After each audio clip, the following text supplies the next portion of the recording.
Well, you may have noticed that Project 2025 is gaining a lot of traction in the media lately. And the plan from the ultra-conservative Heritage Foundation aims to overhaul several portions of the federal government. Some of the proposed changes include a restructuring of the tax code. The plan would eliminate the long-standing system of 7 tax brackets based on yearly income. Instead, it proposes just 2 tax rates, a 15% flat tax for people earning up to $168,000 annually, and a 30% income tax for anyone earning above that. Other tax proposals from the blueprint include reducing both the corporate and capital gains tax rates, eliminating credits for green energy projects, and the introduction of a national consumption tax. Howard Gleckman joins us now. He's a senior fellow at the Urban Institute. Thanks for being with us on this. What are Project 2025's reasons for these proposed changes? Well, they really have a 2-step process to talk about. The first one would be, as you say, lowering tax rates, particularly for higher income people, getting rid of deductions, other tax preferences. The second step is to go to a consumption tax, to completely change the U.S. tax system from an income-based system to a consumption-based system. And then on top of all that, the third thing they want to do is they want to make major administrative changes to the IRS, where they would put a lot more political people in the agency and fire a lot of career people. What does a consumption-based tax mean? So a consumption-based tax can mean a lot of different things, but essentially what it means is you take your total income, you subtract what you spend on anything at all, whether it's healthcare or a car or anything else, and you pay tax on what you spend. You don't pay tax on what you earn.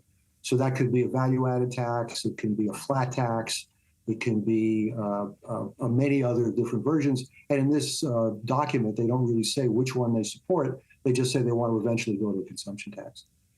Who would this most directly impact? So it's hard to know who gets hurt by this because they never say what the standard deduction is. For low-income people, moderate-income people, the standard deduction is a big deal. But as you said, there's 7 rates, and 3 of them, 32%, 35%, and 37%, are higher than 30%.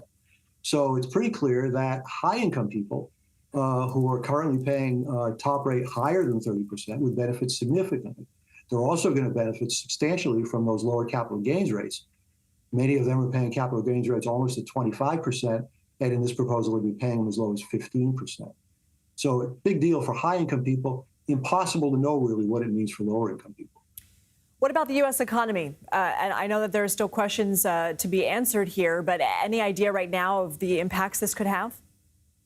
So one of the things we also don't know from this is whether this is a tax increase or a tax cut. Given the people who proposed it, it's fair to say it's probably a tax cut. We don't know how big that is, and we don't know who's going to benefit from it.